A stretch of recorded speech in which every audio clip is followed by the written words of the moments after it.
Entonces, el campo eléctrico en el interior de materiales conductores es cero. Y llegamos a esa conclusión a partir de argumentos energéticos. Si fuera el campo distinto de cero en el interior, entonces habría un constante transporte de carga. Y en ese transporte de carga estaría involucrado una transferencia de energía. Entonces, en un conductor, en un material conductor que está aislado, o sea, no conectado a una fuente de energía, el campo en su interior es cero, siempre. Y si cargamos el conductor, llegamos a la conclusión de que la carga se distribuye siempre en la superficie. Dependiendo de las condiciones, si el conductor tiene una cavidad y en el interior de la cavidad hay carga, entonces ahí uno puede tener carga en la superficie interior y la superficie exterior. Analizamos todos esos ejemplos. Ahora, lo que vamos a ver es cuánto vale el campo eléctrico en la superficie de un conductor. Entonces, lo que voy a dibujar acá es el contorno de una superficie. Entonces, aquí está el material conductor. Todo esto es material conductor y este es el contorno de la superficie. Entonces, uno podría pensar de la siguiente manera. Supongamos que en este punto de ahí, el campo eléctrico tuviese esta dirección. Entonces, si es así, ese campo eléctrico nosotros lo podríamos generar como la superposición de sus dos componentes. Una componente para allá, que sería perpendicular a las superficies, más una componente hacia allá, que sería tangente a la superficie. Entonces, no es que tengamos tres campos. Lo que tenemos es este campo, y le estamos sacando sus dos componentes. Pero si esta componente del campo existe, entonces este campo haría que las cargas se muevan sobre la superficie del conductor. Entonces eso generaría un transporte de carga a través de toda la superficie. Y eso iría acompañado de un gasto de energía. Entonces, la conclusión es que esta componente del campo no puede existir. Es decir, el campo eléctrico en cada punto de la superficie de un conductor es siempre perpendicular a ella. No sé si quedó clara esa primera idea. Se aceptan preguntas.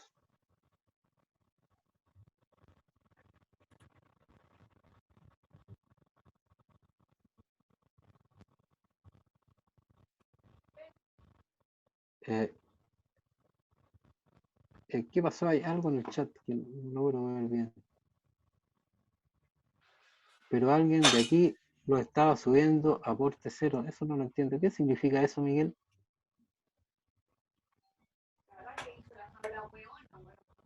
¿Qué pasó? A ver, hay un micrófono abierto.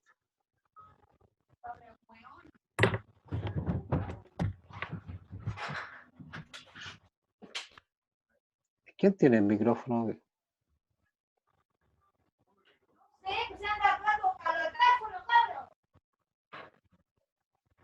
Entonces, usted mismo lo puede mutear si no me equivoco. Si es que va Es que no participante. sé quién es.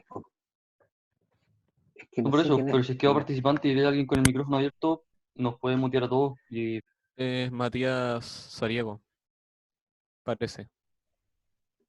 ¿Y cuál es la idea de Matías? Bueno, Nada, dejó el micrófono abierto. ya. Sigamos entonces. Entonces, quedó claro que en cada punto de la superficie del conductor, necesariamente, el campo eléctrico tiene que ser perpendicular a él.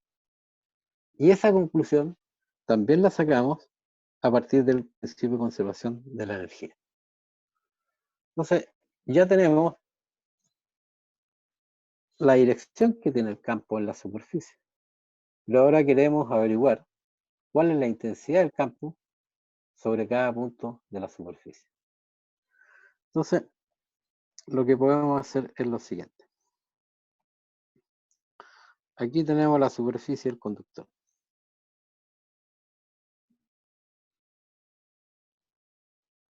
Todo esto es conductor. Entonces, vamos a poner acá, supongamos que esto es una lupita, y vamos a mirar acá una pequeña región de la superficie del conductor. Si esa región es muy pequeña, entonces esta región de la superficie se comporta como superficie plana. Como punto. Sí. Sí. Entonces lo que vamos a mirar es una región muy pequeña o una zona muy pequeña de ahí la superficie. Entonces eso se comporta como una superficie plana. Entonces, si ampliamos esa zona, entonces lo que veríamos es una cosa así. Estoy agrandando todo, por supuesto. Todo lo estoy agrandando, pero es una región muy pequeña. Entonces, acá está el conductor. No. Aquí está el conductor.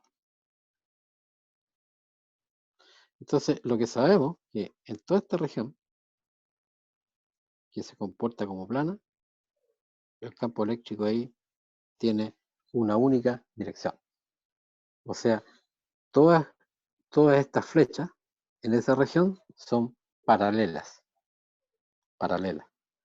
Entonces, este es el campo eléctrico.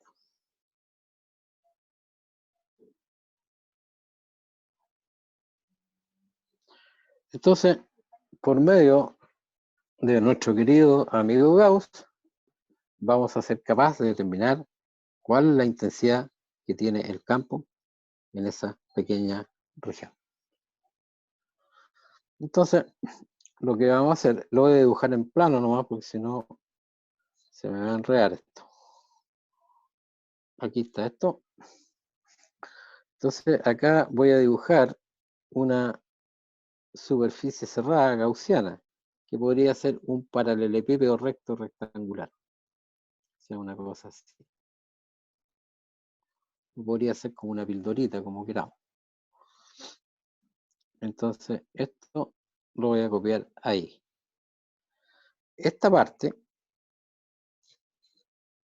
de la superficie está dentro del conductor. Y el campo eléctrico, entonces, es así.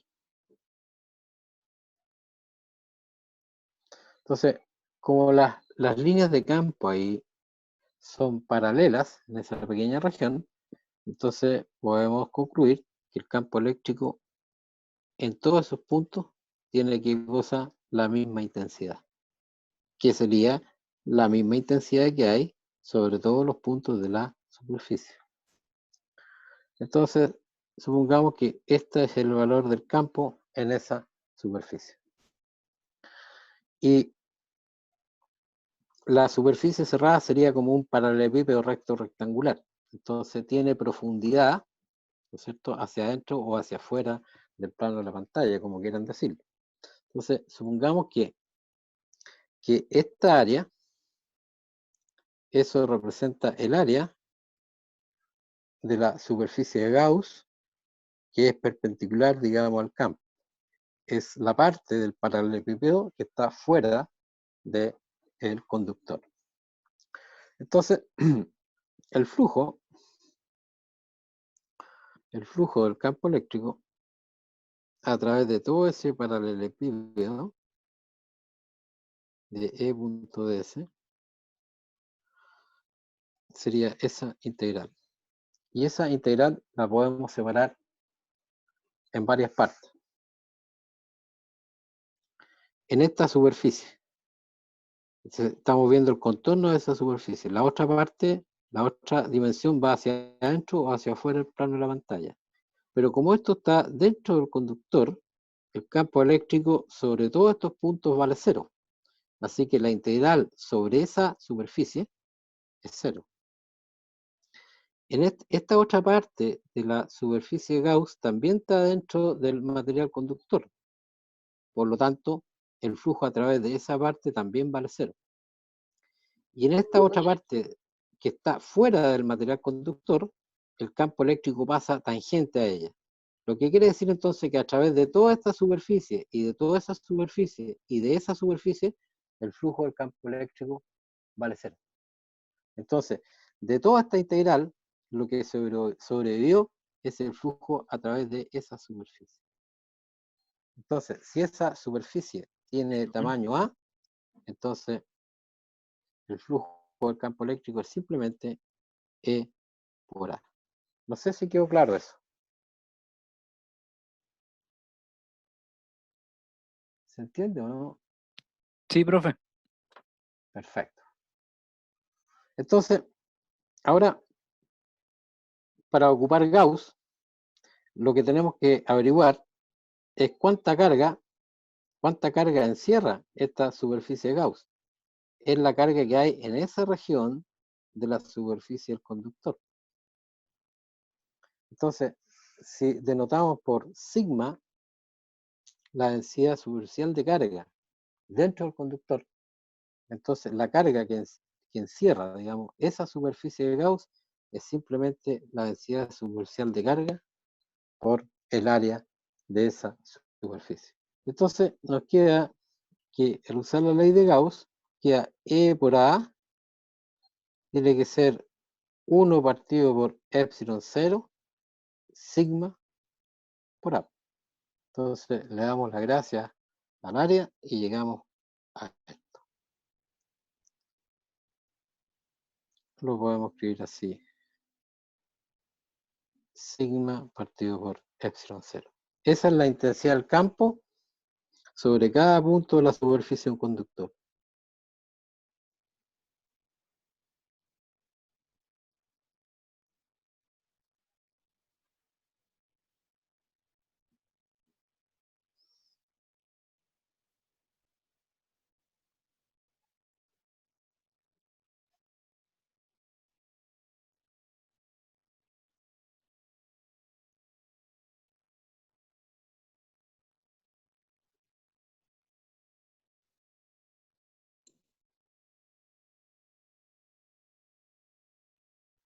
Y su dirección, como ya lo discutimos, es perpendicular a ella en cada punto. Entonces, supongamos que tenemos un conductor así, el contorno ahí de la superficie. Este es el conductor. Entonces acá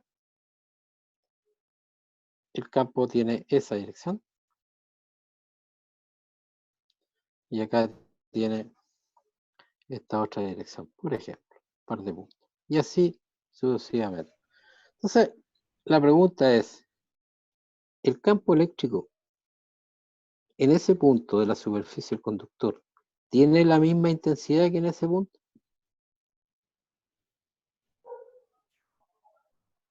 ¿Qué me dice?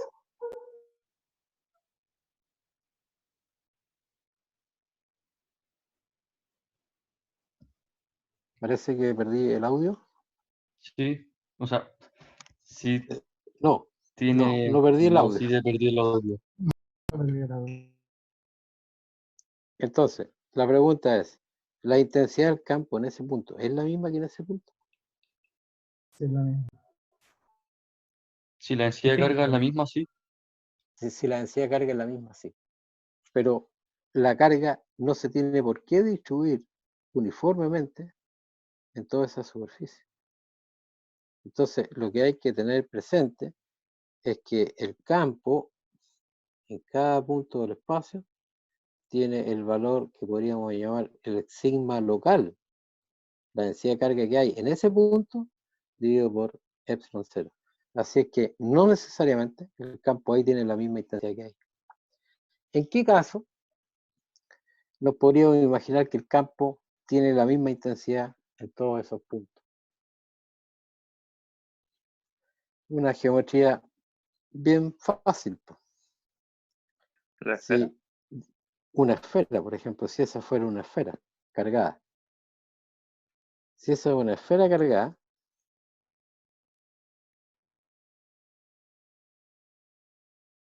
entonces la distribución de carga, ¿no es cierto?, es la misma en cada punto de la superficie. Entonces, si esta esfera cargada tiene una carga Q y tiene un radio R, entonces, ¿cuánto vale la densidad superficial de carga que hay ahí? El sigma. Es la carga total, ¿no es cierto?, dividido por la superficie en la que se distribuye, que sería la superficie de una esfera, 4pi al cuadrado. Entonces, la intensidad del campo en cada punto de esa superficie esférica es sigma partido por epsilon 0. O sea, el campo es igual a 1 partido por 4pi epsilon 0 Q partido por R cuadrado. Igual que el campo que tenemos en la superficie, ¿no es cierto?, de una esfera no conductora cargada. ¿Se acuerdan? Exactamente el mismo. Y para este caso en particular, ¿cómo sería el campo en puntos exteriores? Por acá. Tenemos simetría porque el campo tiene que ser perpendicular, así que las líneas van a ser radiales en todas las direcciones. Entonces nos podríamos trazar acá una superficie de Gauss, calculamos el flujo, la carga encerrada, entonces vamos a llegar que el campo en puntos exteriores de la esfera cargada es exactamente igual al campo de una carga puntual o exactamente igual al campo que produce una esfera no conductora cargada. Tienen la misma dependencia. ¿Quedó claro esto de del campo en la superficie conductora?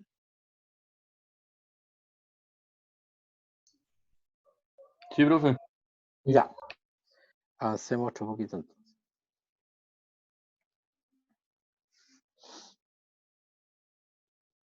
Discutamos ahora potencial eléctrico.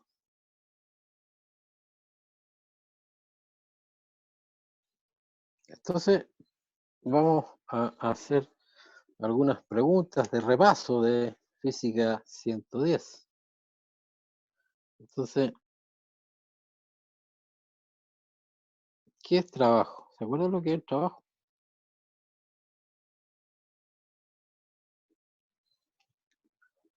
¿El desplazamiento que genera una fuerza?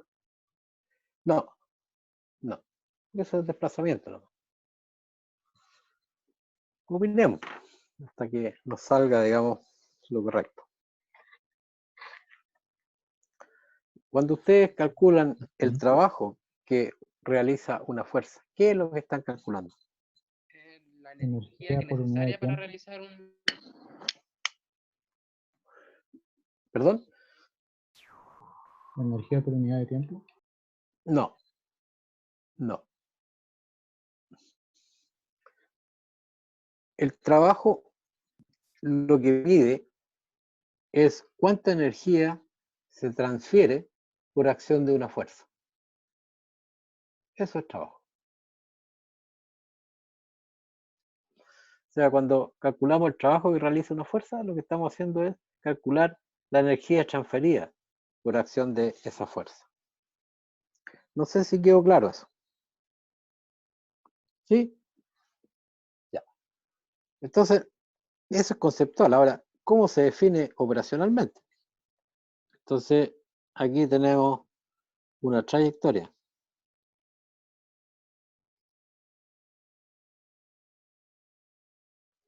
Y aquí, dentro de la trayectoria, podemos ubicar un par de puntos en el espacio, punto 1, punto 2, como queramos llamar. Entonces, acá podemos definir un vector, un pequeño desplazamiento a través de la trayectoria, que lo voy a llamar dl. Y en cada punto de la trayectoria, entonces, está actuando una determinada fuerza. Y esa fuerza puede ser constante en magnitud, en dirección, o puede ser variable en dirección y en magnitud. Entonces, la pequeña transferencia de energía que se produce por acción de la fuerza asociada a ese pequeño desplazamiento es simplemente el producto de punto entre la fuerza y el desplazamiento. Entonces, el trabajo o la energía intercambiada en todo el trayecto para ir de 1 a 2 es la suma de esos pequeños intercambios de energía. Entonces, el trabajo es simplemente la integral de 1 a 2 de F punto dr. Ahí está la definición del trabajo operacional. Ahora, la pregunta es, ¿por cuántos trayectos o por cuántos caminos podemos ir desde el punto 1 al punto 2?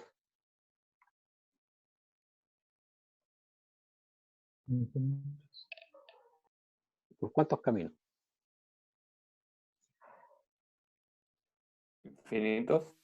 Infinito. Camino hay harto, pero desplazamiento hay uno. O sea, podemos encontrar, podríamos decir, infinitos trayectos para ir de 1 a 2. Pues ahí tenemos un trayecto, por acá tenemos otro trayecto, etc. Otro cuento es que en la práctica podamos realizar esos infinitos trayectos. Pero supongamos que no hay inconveniente en ello. Entonces, la pregunta es, ¿el resultado de esta integral es el mismo por todos los trayectos posibles para ir de 1 a 2? ¿Qué me dicen? No. No. ¿Por qué tan categórico? En realidad, podríamos decir que no o que sí, categóricamente, si es que hemos resuelto la integral de línea de 1 a 2 por todos los caminos posibles, ¿no es cierto? Y ahí podríamos tener la respuesta. ¿Cuál sería la respuesta más general que podríamos dar? Puede que sí, puede que no. Eso es lo más general que podríamos decir. Entonces, en base a ese resultado, se definen dos clases de fuerza, que son las que llamamos fuerzas conservativas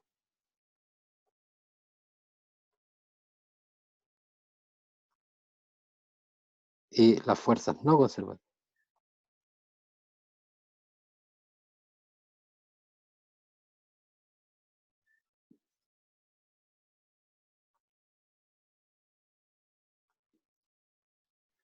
¿Cuáles son o cómo se definen las fuerzas conservativas?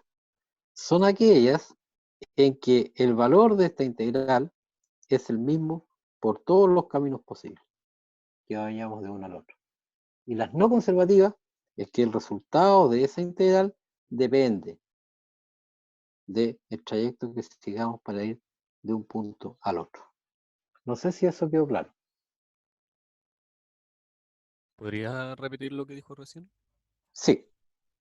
Entonces, si tú para una determinada fuerza haces todas las posibles integrales a través de los distintos caminos para ir de un punto al otro y obtienes siempre el mismo resultado, entonces esa fuerza se va a llamar conservativa. Si el resultado de esa fuerza la integral tiene distintos valores por los distintos caminos, entonces esa fuerza se llama no conservativa. Esa es la clasificación. No sé si te aclaré la Sí, sí. duda. Ya. Dicho de otra manera, el intercambio de energía que se produce por acción de una fuerza conservativa cuando se va de un punto del espacio a otro punto del espacio es el mismo por cualquier camino que uno siga. Y si la fuerza es no conservativa, el intercambio de energía por acción de ella para ir de un punto a otro del espacio va a depender de cuál sea el trayecto que vamos a tomar para ir de 1 a 2. ¿Quedó claro? Y ustedes en 110 tienen que haber visto algunos casos de fuerzas conservativas. Probablemente analizaron el caso de una fuerza constante, que tiene magnitud constante en todos los puntos del espacio y tiene la misma dirección. Y como ejemplo de ella, entonces pueden haber tomado la fuerza gravitacional a pequeña escala. Entonces, esa es una fuerza constante, es conservativa. Constante en magnitud y en dirección. La otra fuerza que pueden haber analizado era la fuerza asociada a estados de deformación, la fuerza elástica. ¿No es cierto? Y la otra fuerza que pueden haber analizado es una fuerza central, o sea, una fuerza cuya línea de acción siempre converge a un mismo punto del espacio. Esas son fuerzas conservativas. A las fuerzas conservativas, entonces le asociamos el concepto de, ¿se acuerdan qué se le asocia? El concepto de energía potencial.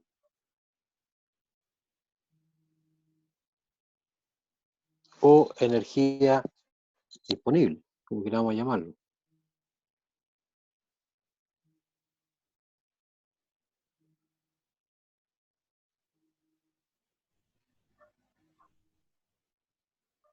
Entonces, generalmente lo que usamos fue la letra U para energía potencial. Entonces, lo que se define son diferencias de energía potencial. Los cambios o diferencias de energía potencial se definieron como menos el trabajo realizado por la fuerza conservativa. F sub C le estoy llamando fuerza conservativa, punto TL. Y esto entendemos que vamos del punto 1 al punto 2, y este delta U es la diferencia de energía potencial que hay entre esos dos puntos. De 1 a 2.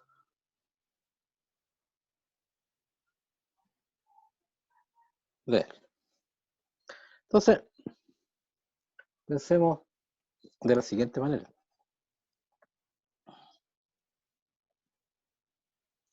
Supongamos que tenemos una carga Q acá. Y esa carga Q lo que genera es un campo eléctrico. Si esa carga es puntual, entonces el campo eléctrico es radial. Entonces, si nosotros en algún punto del espacio ponemos acá otra carga Q', entonces esa carga Q' va a sentir los efectos de la carga Q. Y si las dos cargas son del mismo signo, entonces la fuerza eléctrica que siente la carga Q' la voy a anotar así. Va en la dirección de qué cosa, del campo. Entonces, la línea de acción de la fuerza que siente la carga Q', entonces siempre está pasando por ese centro, por donde está ubicado la carga puntual. Entonces, y eso va a ocurrir en cada punto del espacio. Entonces, la fuerza que se genera a partir del campo eléctrico creado por una carga puntual es una fuerza central. Por lo tanto, es conservativa. Pero si tenemos, perdón, ¿alguien hizo una pregunta? Sí, disculpe, ¿lo puede explicar de nuevo? Sí, sí. Suponte que estamos tomando esta carga como gestora de campo eléctrico. Entonces, en algún punto del espacio tú pones otra carga, Q'. Y tú sabes que si las cargas son del mismo signo, esta fuerza va a lo largo de esa dirección. Si la carga fuese negativa, la fuerza iría en la otra dirección. Entonces, esta fuerza tiene su línea de acción pasando por el centro, donde está ubicada la carga Q. Si tú pones la carga ahora Q' acá, entonces la fuerza también va a lo largo de esa línea. Esa es la fuerza que siente la carga Q'. Entonces, en cada punto del espacio que tú pongas la carga Q', la línea de acción de la fuerza eléctrica que siente debido al efecto Q, tiene su línea de acción pasando por ese punto. Ah, vale, o sea, el camino siempre es el mismo. Eso quiere decir, ¿o no? No, la O orientación. sea, perdón, el de la- resultado es el mismo, No, ¿o no? lo que estoy diciendo es simplemente que la línea de acción de la fuerza siempre pasa por el punto donde está ubicada la carga montada. O sea, esa es una fuerza central. Vale. ¿De acuerdo? Entonces,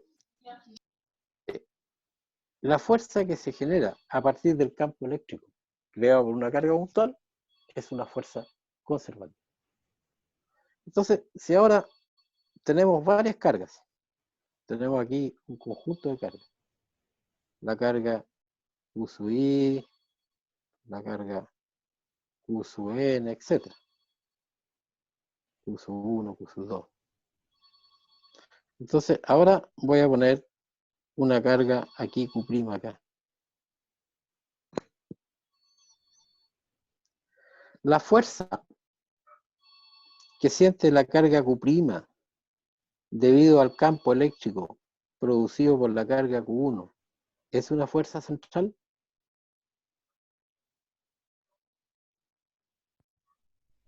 Nada más que la fuerza que siente la carga Q' debido a esta carga Q1 es una fuerza central. Sí, Sí, o sea, sí. Por lo tanto, la fuerza que siente la carga Q' debido al campo eléctrico que crea la carga Q1 es una fuerza conservativa. La fuerza que siente la carga Q' debido al campo eléctrico que produce la carga Q sub I es conservativa. Sí. Sí. Bien.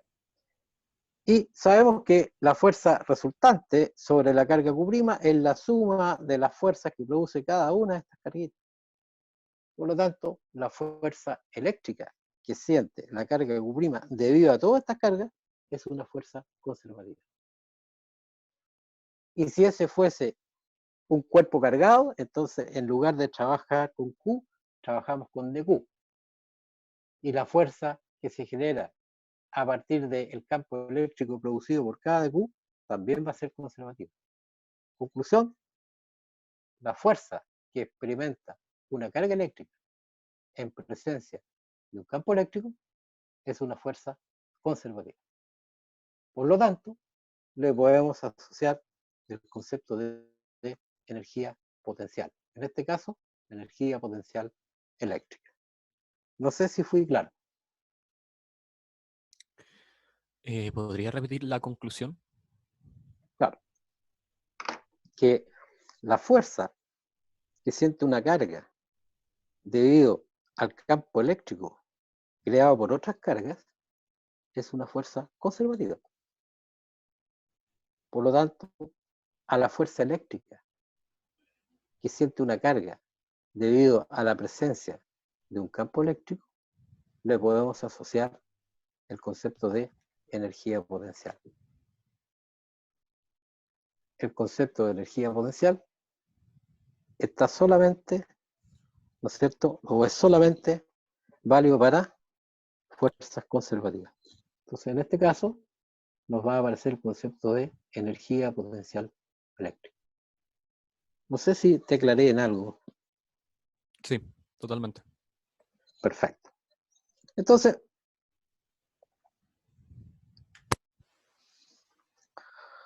supongamos que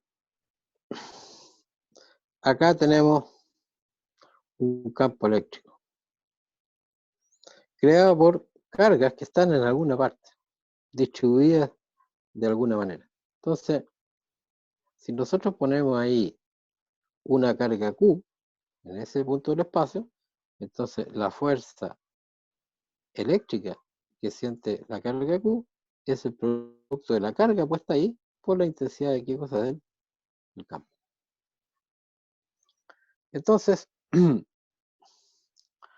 la energía o la diferencia de energía eléctrica entre dos puntos, energía potencial eléctrica entre dos puntos del espacio, U2 menos U1, eso tiene que ser igual a menos la integral de 1 a 2 de la fuerza eléctrica, que es Q por E, por el desplazamiento que hay entre los puntos 1 y 2.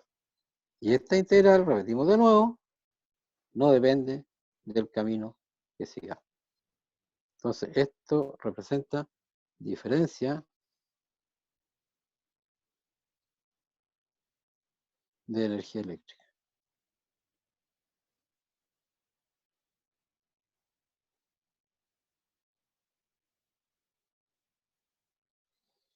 Entonces, la carga que hemos puesto en cada punto del espacio, entonces la podemos sacar de la integral.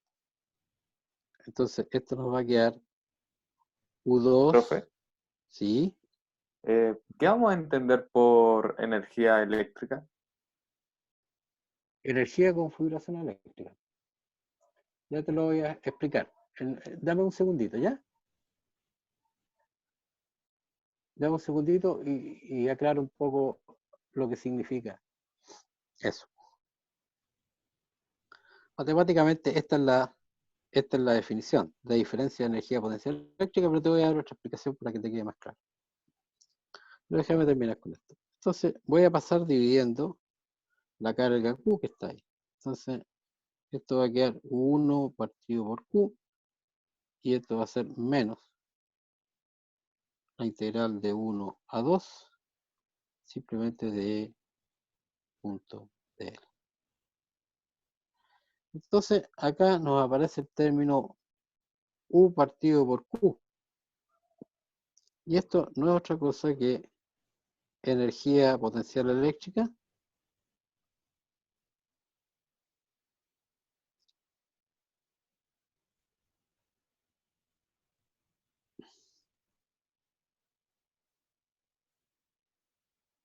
por unidad de carga.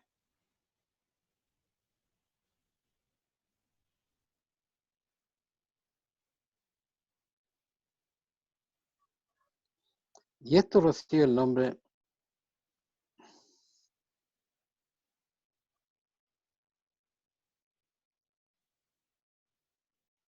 de potencial eléctrico.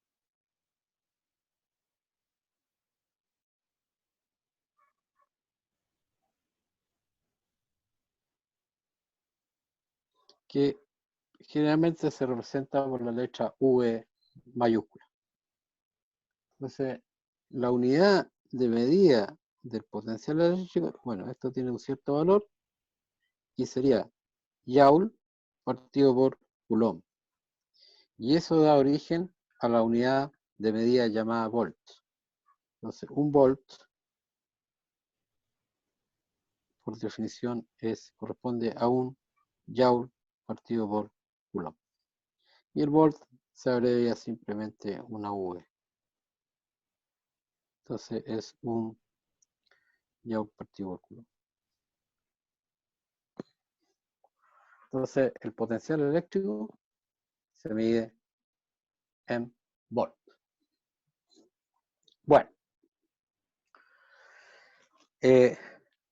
tú me acabas de hacer una pregunta. ¿Qué es lo que es entonces la energía potencial, ¿no es cierto? Entonces voy a hacer un paréntesis acá con lo siguiente. Este es un paréntesis.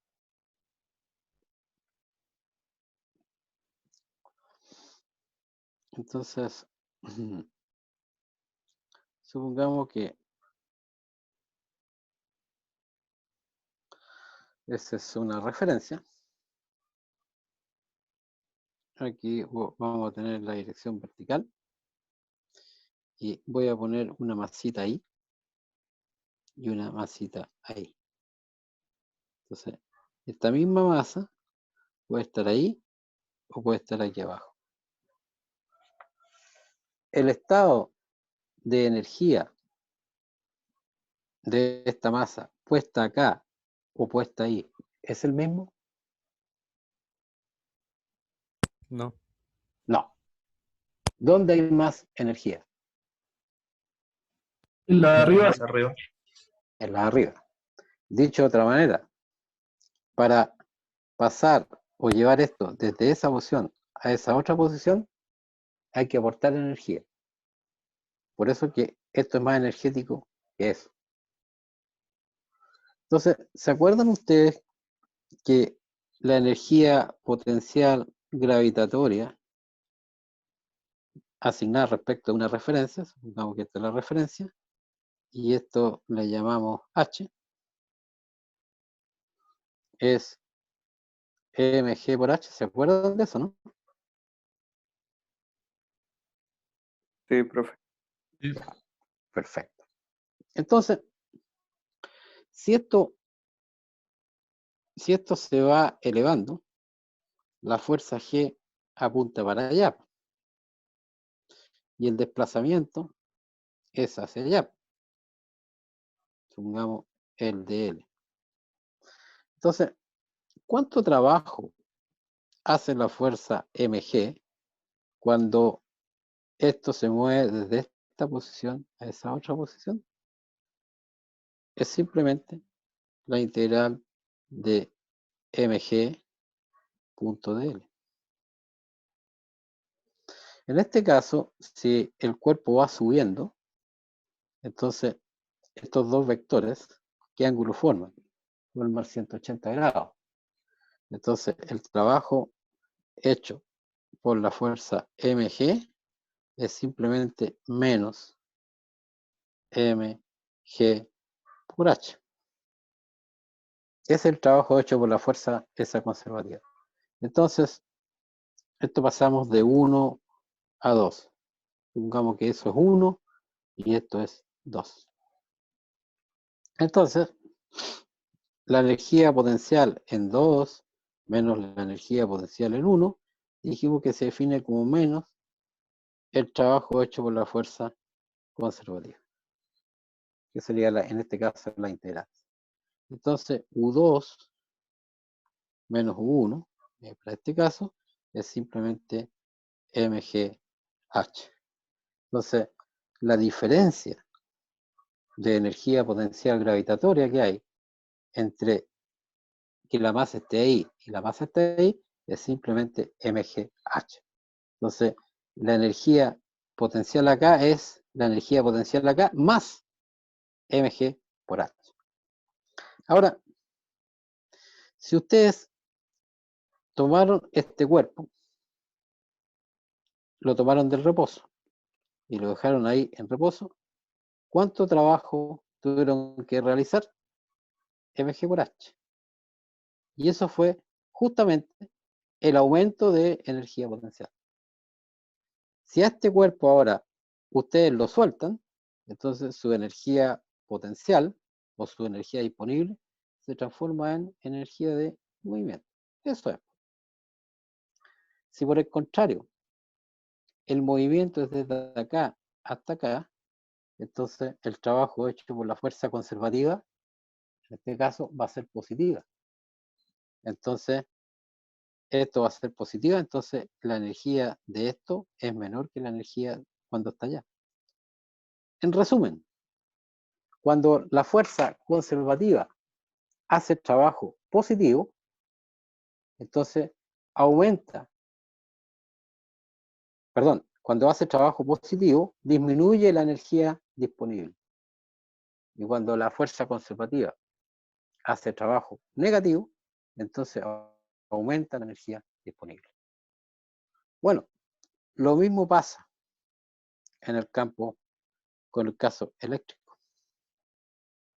Entonces, por ejemplo, supongamos que aquí tienen ustedes una carga positiva y aquí tienen una carga negativa. Y esta carga negativa la vamos a llevar del punto 1 al punto 2. Entonces, el trabajo hecho por la fuerza eléctrica cuando vamos de 1 hacia 2 es un trabajo positivo o negativo.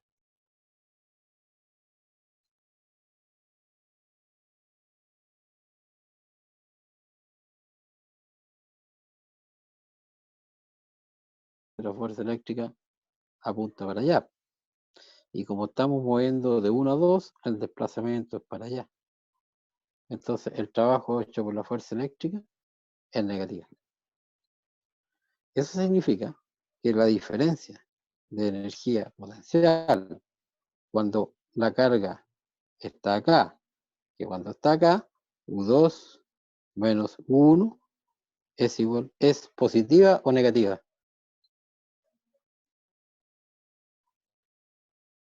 Es mayor que 0, porque la integral esta va a ser negativa. Y la diferencia de energía potencial se define como menos el trabajo hecho por la fuerza principal. Eso significa que si la carga negativa está acá, tenemos más energía disponible que si la carga negativa está acá, en presencia de esa carga positiva. Entonces, si nosotros ahora soltamos, tenemos aquí la carga negativa, y la dejamos libre, ¿hacia dónde se viene? Se viene hacia acá. Entonces, si la carga se puede mover libremente, entonces esa diferencia de energía potencial se transforma en energía cinética. Por ejemplo, en resumen, el concepto de energía potencial es energía disponible. En este caso, la energía eléctrica se puede transformar en otro tipo de energía. Por ejemplo, movimiento. Movimiento que adquiere una carga. Pero si la carga se puede mover en un medio conductor, donde hay un campo eléctrico en el interior del conductor, entonces lo que vamos a tener es una diferencia de energía potencial y esa se va a transformar en calor. O sea, el material conductor se va a calentar, digámoslo, de manera simple. Entonces va a haber una transformación de energía eléctrica en energía térmica. No sé si te aclaré en algo la duda. Sí, sí, profe. Gracias. Ya está. Entonces, volvamos a nuestro caso. Entonces,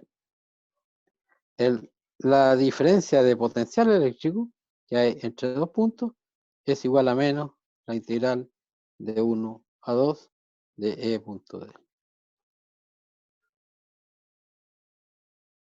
Eso define la diferencia de potencial eléctrico.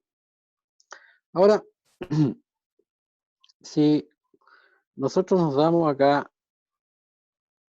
una referencia,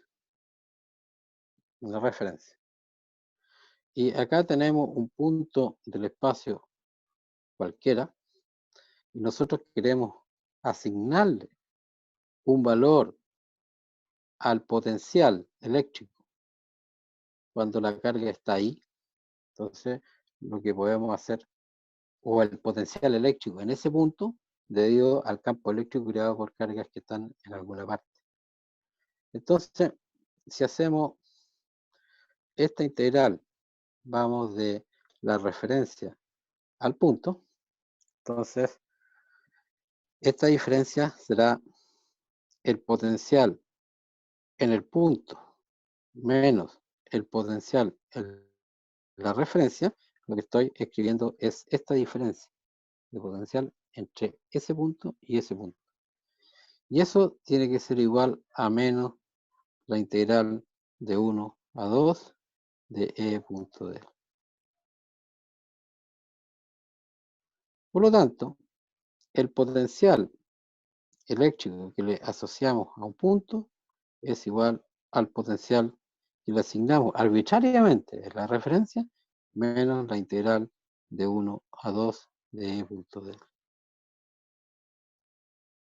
Entonces, los valores de potencial que asignamos a distintos puntos del espacio debido a la presencia de un campo eléctrico en ese espacio, los valores de potencial que asignamos tienen que ver con esta integral, pero también tienen que ver con el potencial, el valor del potencial que le asignamos arbitrariamente a un determinado punto de referencia. Entonces, este campo, ¿de qué depende? ¿De qué depende el campo existente en cada punto del espacio?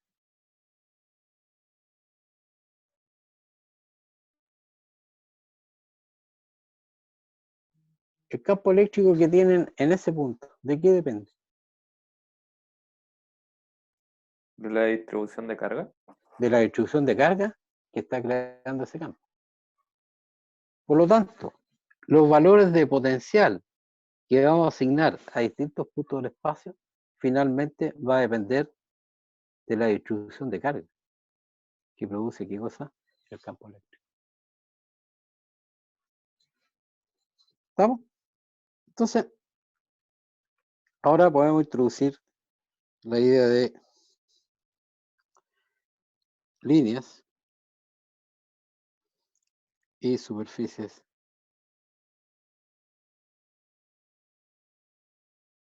equipotencial.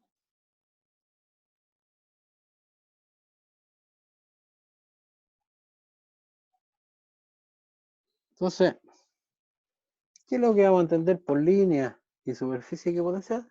Son las líneas y superficies generadas por todos los puntos que les corresponde un mismo valor de potencial.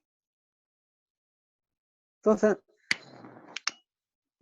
supongamos lo siguiente.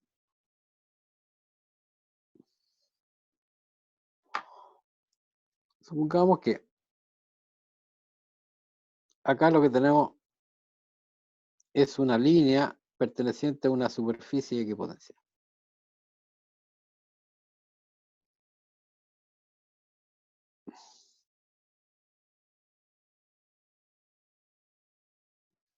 Entonces, acá voy a identificar un punto cualquiera A y acá un punto cualquiera B. Si nosotros hacemos la integral desde A hasta B de E punto de L, ¿cuánto debe dar esa integral?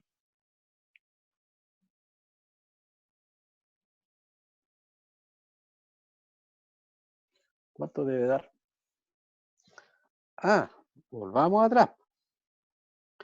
El potencial de B menos el potencial de A es igual a menos la integral entre A y B de E punto de L. ¿Estamos de acuerdo ahí o no?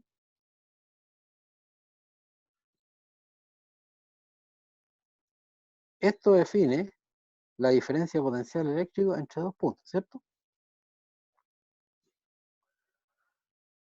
¿Están de acuerdo con esto entonces? Sí, profe. Sí, profe. Sí, profe. Perfecto. Entonces, si esta es una línea equipotencial, si esa es una línea equipotencial, entonces, ¿cómo es el potencial de A? El potencial de A con el potencial de B. Es el mismo. Por lo tanto, esta diferencia es cero. Entonces, lo que concluimos es que la integral desde A hasta B de E punto de L tiene que ser igual a cero. Y el valor de esa integral nos va a dar cero por cualquier trayecto de integración que tomemos para ir desde A hasta B, porque es una fuerza conservativa, cualquier camino. Entonces, en particular, podríamos elegir un camino de integración a lo largo de la línea equipotencial. Entonces, desde A hasta B nos tiene que dar cero. Entonces, una posibilidad que dé cero sería la solución trivial, o la posibilidad trivial que el campo eléctrico sobre cada punto de ese espacio sea cero. Entonces, obviamente, eso es cero.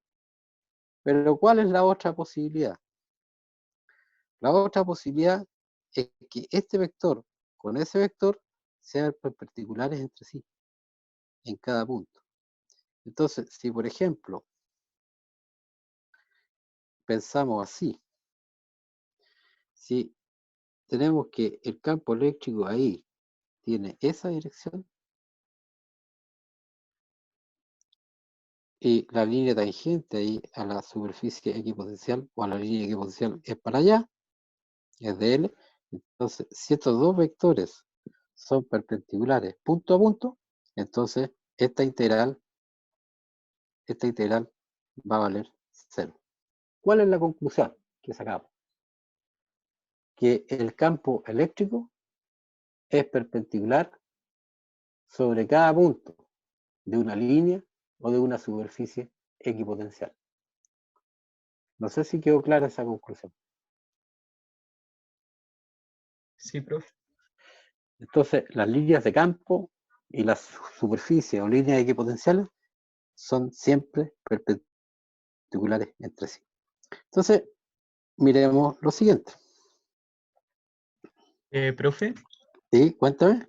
¿de alguna manera puedo como, o sea, igual intuir una cierta, dónde se encuentran las cargas que generan el campo? Si tú conoces la estructura que tiene el campo, entonces podrías intuir dónde están ubicadas las cargas. Lo que es más fácil es, conociendo la distribución de carga, poder saber cómo es el campo. Proceso al revés. Dado el campo, complicado. Siempre poder encontrar cómo es la distribución de carga. Pero se puede. Entonces, supongamos que voy a trazar acá dos líneas equipotenciales. Entonces, esas son líneas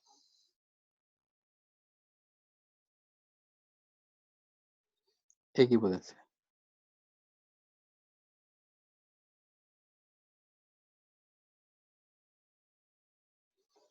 A esta le corresponde un valor B sub A, y la voy a dibujar la letra más grande, y a esta le corresponde un valor de potencial B sub B. Si uso la letra grande en relación a la chica, lo que estoy indicando es que el potencial de esa línea es mayor que el potencial de esa línea. ¿De acuerdo? Para no estar poniendo números. Y esta me quedó un poquito chueca. No la puedo enderezar. Ahí. Digamos que están así estas líneas. Entonces, nos atrevemos a dibujar una línea de campo eléctrico. Supongamos que esas dos líneas equipotenciales están muy cerca. Entonces, lo que podríamos decir es que una línea de campo tiene que estar así. Cometí un error aquí. Ahí sí. Entonces, esta es una línea de campo.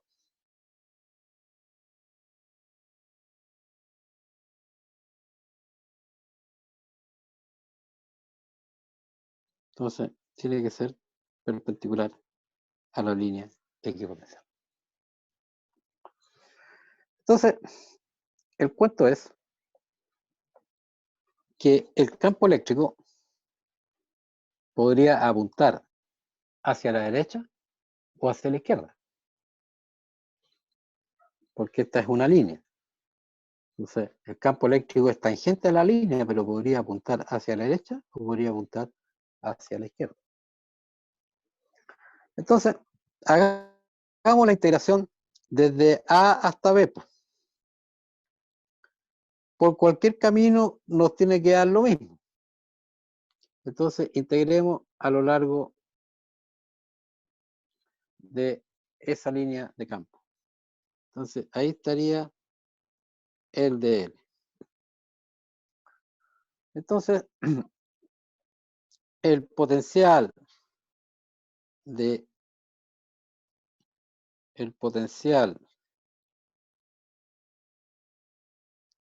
B menos el potencial de A tiene que ser igual a menos la integral desde A hasta B de E punto de L.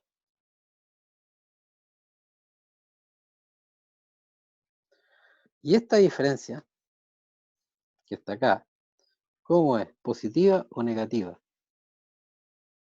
si es que el potencial de acá es mayor que el potencial de allá. ¿Cómo es esa diferencia?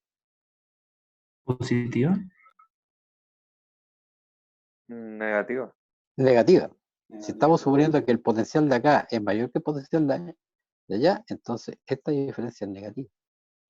Por lo tanto, esta integral desde A hasta B de E punto de L tiene que ser positiva. Y para que sea positiva, entonces este vector con ese vector tiene que tener el mismo sentido.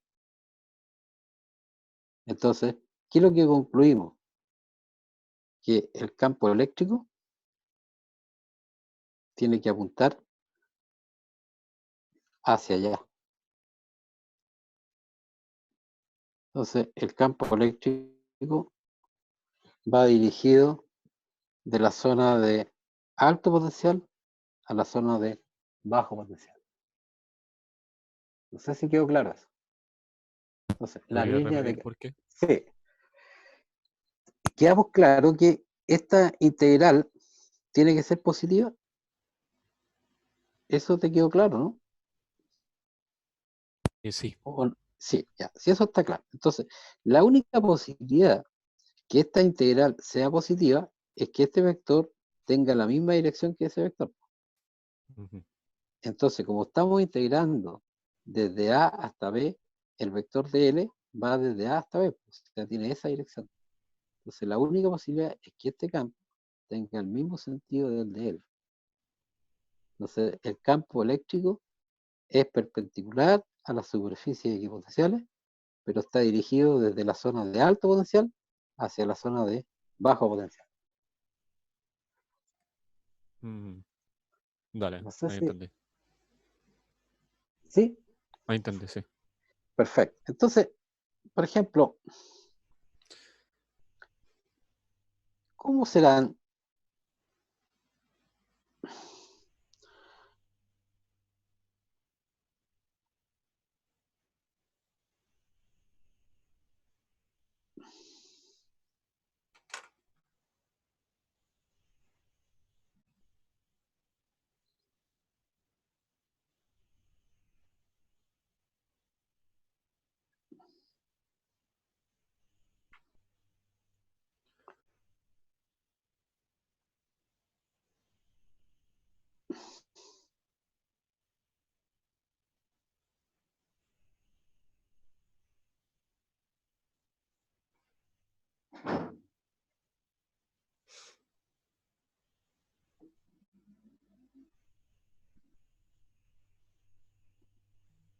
se imaginan? ¿Qué forma geométrica tendrán las superficies equipotenciales debido al campo creado por una carga mutual?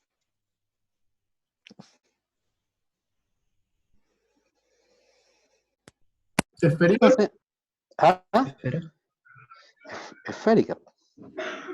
Por ejemplo, si dibujamos acá una carga puntual, entonces, ¿qué sabemos? Sabemos que las líneas de campo, ¿no es cierto?, son radiales en todas las direcciones, ¿no?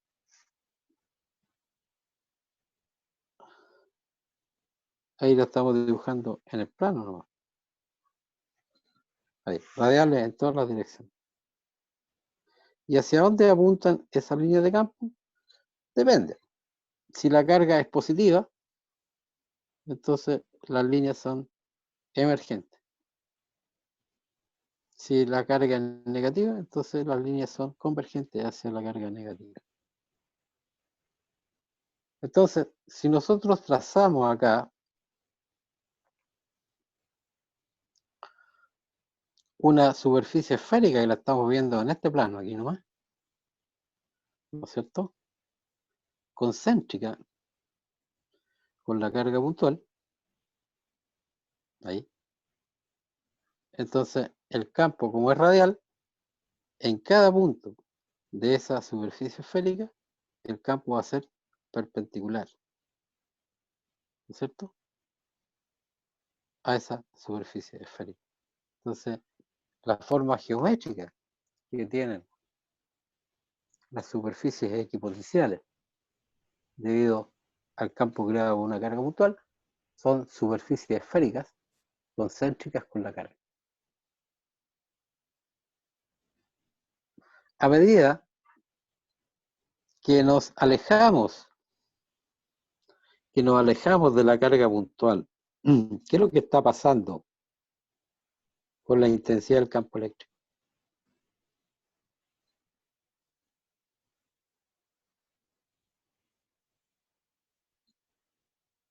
¿Qué pasa con la intensidad del campo eléctrico a medida que nos alejamos de una carga puntual? Disminuye. Disminuye. Entonces, podríamos dibujar otra superficie esférica ahí, otra equipotencial, y la ponemos ahí, por ahí. Entonces, ¿a cuál le corresponde un valor más grande de potencial? A esa le corresponde un valor B y a esta le corresponde un valor B más chico, porque las líneas de campo apuntan desde alto hacia abajo potencial. ¿Quedó claro? Sí. Y si la carga esa fuese negativa, ¿qué es lo que pasaría? El potencial quedaría al revés, ¿no?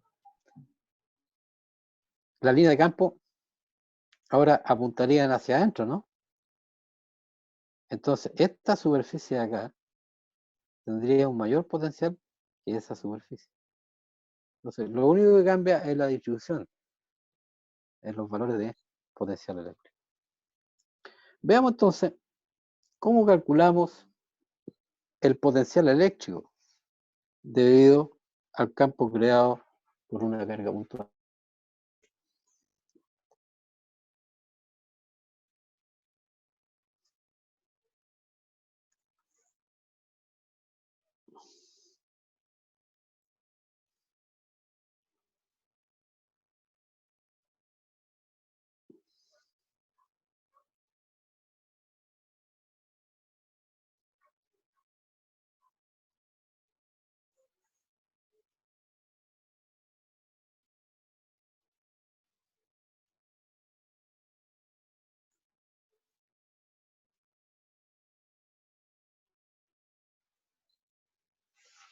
Ya está. Entonces, supongamos que acá tenemos nuestra carga puntual. Entonces, voy a trazar aquí una recta. Entonces, nosotros queremos asignar valores de potencial a ese punto. Llamémosle potencial del punto. Y acá nosotros vamos a instalar una cierta referencia y en esa referencia el potencial va a tener un valor arbitrario que nosotros vamos a fijar. Entonces, supongamos que estamos ahí.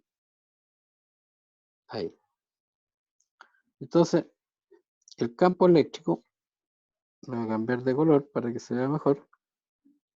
El campo eléctrico va a apuntar para allá. Y el desplazamiento, entonces, va a apuntar para acá.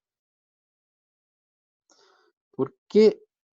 Porque vamos a integrar desde la referencia hasta este punto, para poder asignar valor de potencial en ese punto. Es decir, el potencial que le vamos a asignar al punto es el potencial que asignamos a la referencia menos la integral desde la referencia al punto de E punto D. ¿Estamos de acuerdo en eso, no? En eso último. Sí, profe.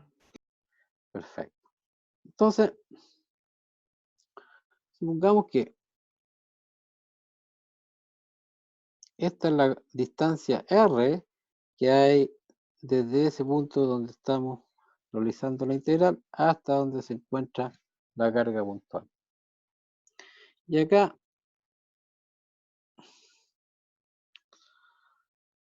esto me quedó muy corrido ahí.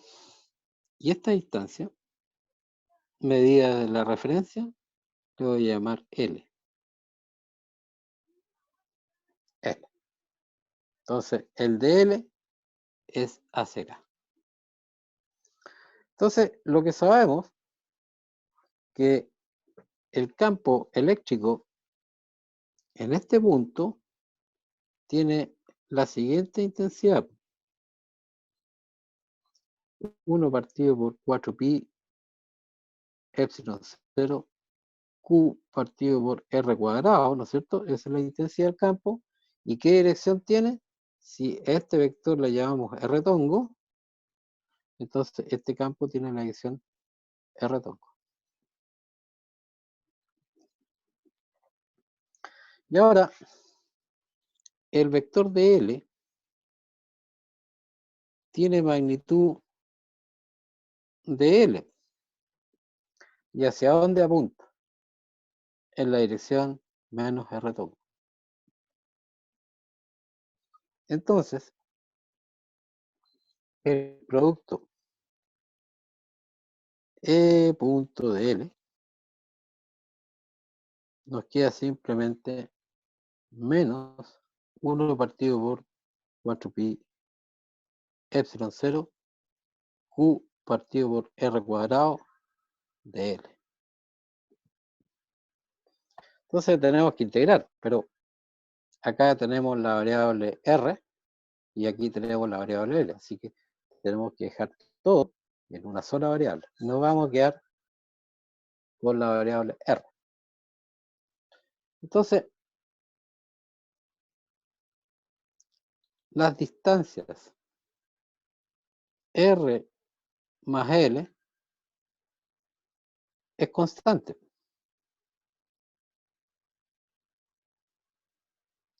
Que representa la distancia que hay entre la carga Q y el punto de referencia. Entonces, esa distancia es siempre constante. Entonces, lo que podemos decir es que dr más dl es igual a 0. Entonces, esto implica que dl es igual a menos dr. ¿Y qué significa que dl sea igual a menos dr? ¿Cuál es el significado de eso?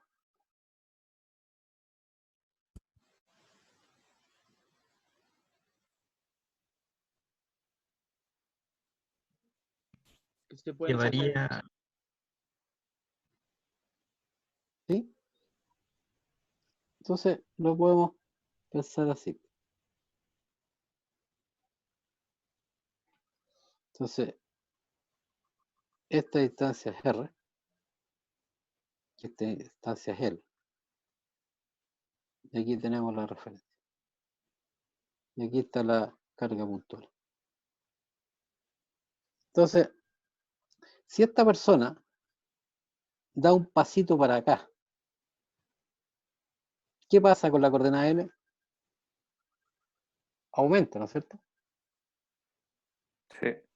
¿En cuánto aumenta? En un pasito. ¿Y qué es lo que pasa con la coordenada R? Disminuye. Disminuye. ¿En cuánto? En un pasito. Exacto.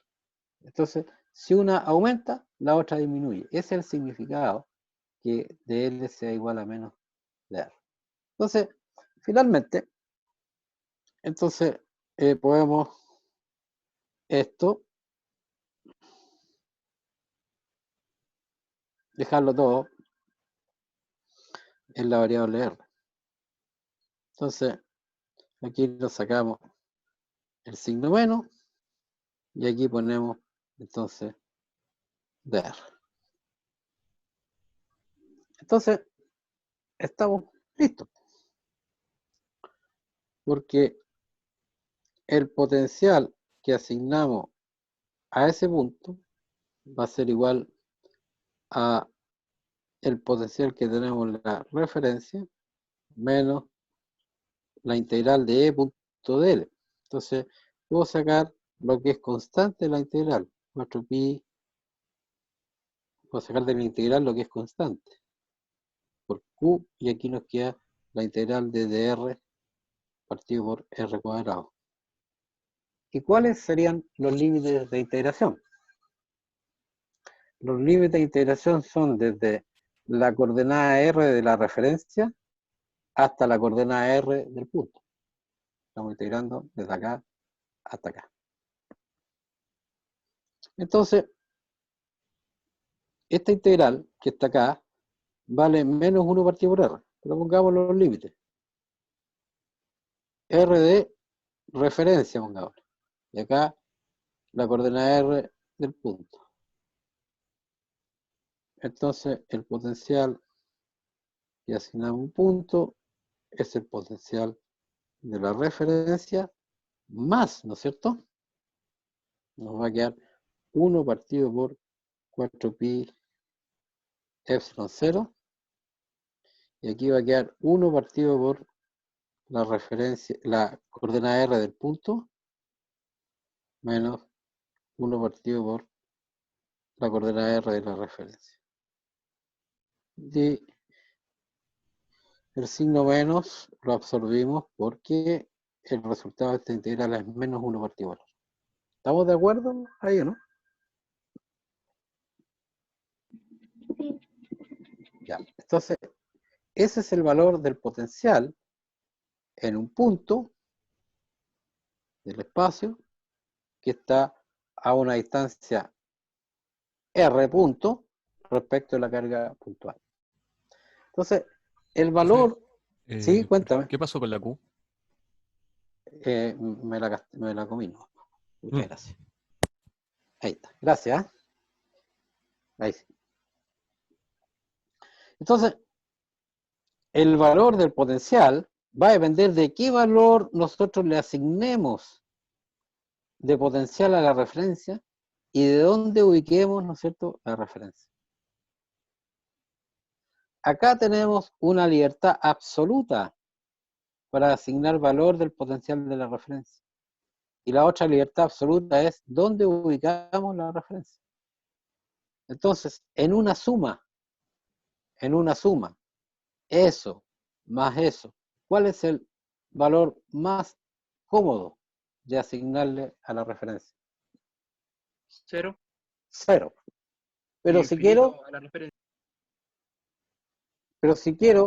yo le puedo asignar el valor menos 12 volts, o 15 volts, o 32 volts, lo que yo quiera. Pero el valor más cómodo es asignar un 0. Entonces, si a esto, por conveniencia, le asignamos el valor 0, entonces nos queda este término que está acá. Pero si la referencia la ubicamos muy lejos de la carga puntual, entonces esto como es muy grande, y esto ¿a cuánto tiende este cociente? 0. A 0. Entonces, lo más conveniente es ubicar la referencia muy lejos, que podríamos decir en el infinito, muy lejos. Entonces, nos deshacemos de este término. Y al valor de la referencia le asignamos el valor 0. Entonces, en ese caso, la cosa queda, esto es general. Ahora, con esa particularidad, entonces el potencial que asignamos a un punto es simplemente 1 partido por 4pi epsilon 0 q partido por la coordenada R del punto. Eso es con valor 0 asignado al potencial de la referencia y la referencia ubicada en el infinito. Entonces, lo que estamos diciendo es esto.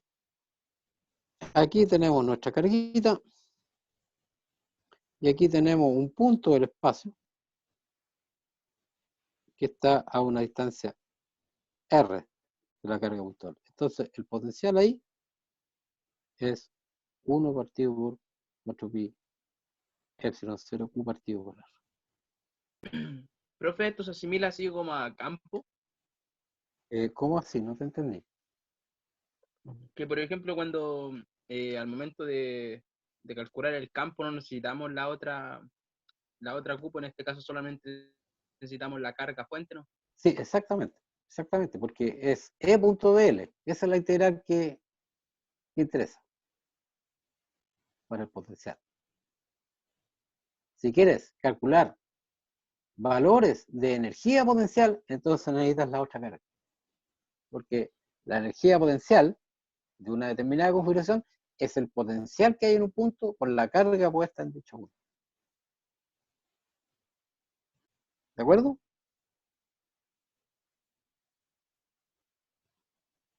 Y como la carga, en este caso, esa otra carga sería constante, se podría multiplicar solamente al valor que nos da esto, Claro, ¿cierto? si tú pones, por ejemplo, en este punto una carga Q', la energía de esta configuración de la carga Q y la carga Q' puesta ahí es el producto de este potencial por la carga Q'. Esa sería la energía potencial eléctrica. Aquí lo que estamos es energía potencial eléctrica por unidad de carga. Entonces, todos los puntos que se encuentren a igual distancia de la carga punto, les corresponde el mismo valor de potencial. Por eso que las superficies equipotenciales son superficies esféricas en este caso. Bueno, ¿y qué pasa si la carga es negativa?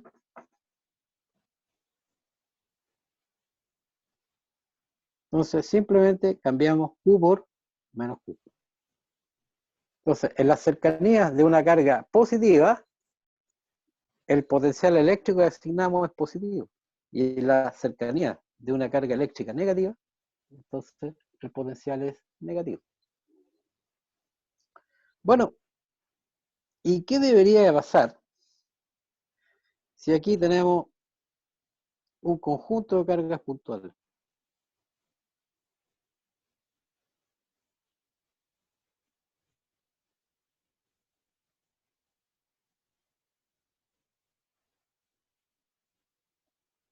Entonces, aquí está un punto, aquí tenemos la yésima carga. Entonces, esta distancia es R sub I. Recuerden que la fuerza eléctrica satisface el principio de superposición, o sea, el campo eléctrico existente es la suma de los campos eléctricos que producen individualmente cada una de las cargas.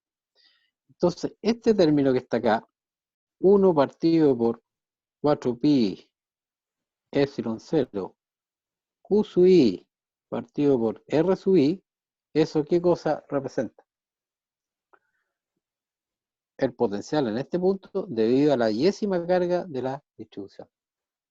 Entonces el potencial en un punto debido a una distribución de carga es la suma de los potenciales producidos por cada una de las cargas. Ese es el potencial debido a una distribución discreta de cargas puntuales. Y si el cuerpo, y si tuviésemos un cuerpo cargado, ¿qué es lo que haríamos?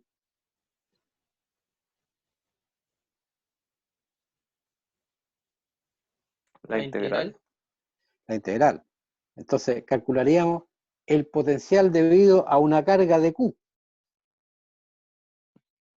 en ese punto.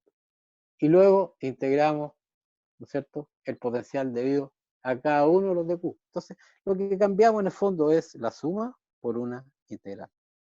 Se procede de la misma manera que antes. No sé si quedó claro esto.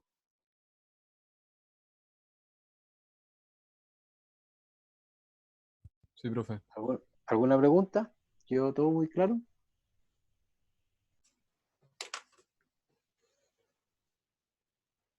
Profe, ¿Sí? Cuéntame. que había dicho era cerca de una carga positiva, el potencial eléctrico es positivo. Positivo, sí. Y Sí, viceversa lo mismo. es negativo, claro. Si tú cambias Q acá por menos Q, entonces los valores de potencial te van a dar negativos. Ah, Entonces, vale. ¿de acuerdo? Ya está. Sí, gracias.